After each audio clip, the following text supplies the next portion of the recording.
Hello bachcho, let's read out the question first. A uniform solid cylinder rolls mass m is being pulled on a horizontal surface with force F parallel to surface and applied at its center. If the acceleration of the cylinder is a and it's rolling without slipping, then the value of F is. So basically scenario क्या बन रहा है उसको हम देख लेते हैं. Okay, so let's suppose कुछ इस तरीके से सिलेंडर है, ठीक है. वो क्या कर रहा है, हॉरिजॉन्टल सरफेस पर रोल कर रहा है. उसका मास गिवन है हमें m के इक्वल.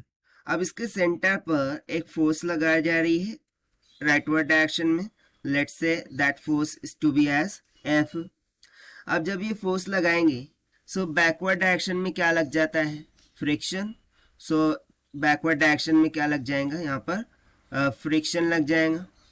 अब बोल रहा है कि जो भी रोलिंग हो रही है वो विदाउट स्लीपिंग है, ठीक है. सो हमें वैल्यू ऑफ F कैलकुलेट करना है. वाइल इट इज गिवन कि जो एक्सेलरेशन है वो सेम फोर्स के डायरेक्शन में लग रहा है, दैट इज A. सो चलिए स्टार्ट करते हैं हम सोल्यूशन से. But before of that let's talk about the key concept which we are going to use here for this question. So concept हम लगा देंगे यहाँ पर न्यूटन सेकंड लॉ का, that is net force is equals to the mass into acceleration. Newton's second law, right. So यहाँ पर देखिए acceleration ये डायरेक्शन में लग रहा है, फोर्स भी उस सेम डायरेक्शन में है, फ्रिक्शन फोर्स बैकवर्ड डायरेक्शन में लग रही है.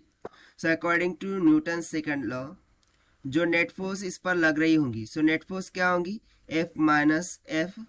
सो ये किसके इक्वल हो जाएगा, मास इनटू एक्सेलरेशन की.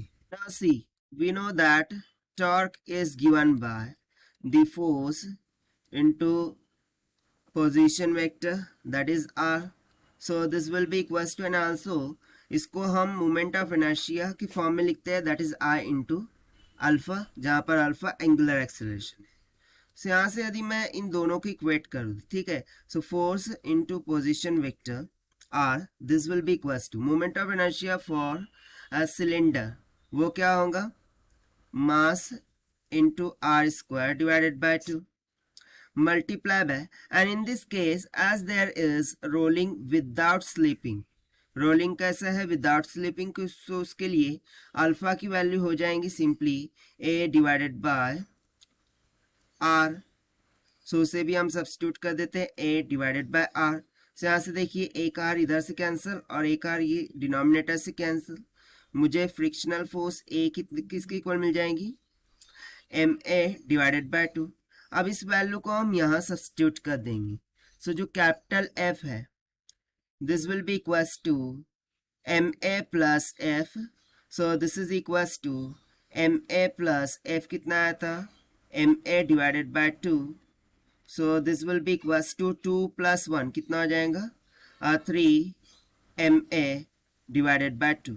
और देखिए यही तो हमसे पूछा गया था to find out, and this we have found by using the concept of Newton second law.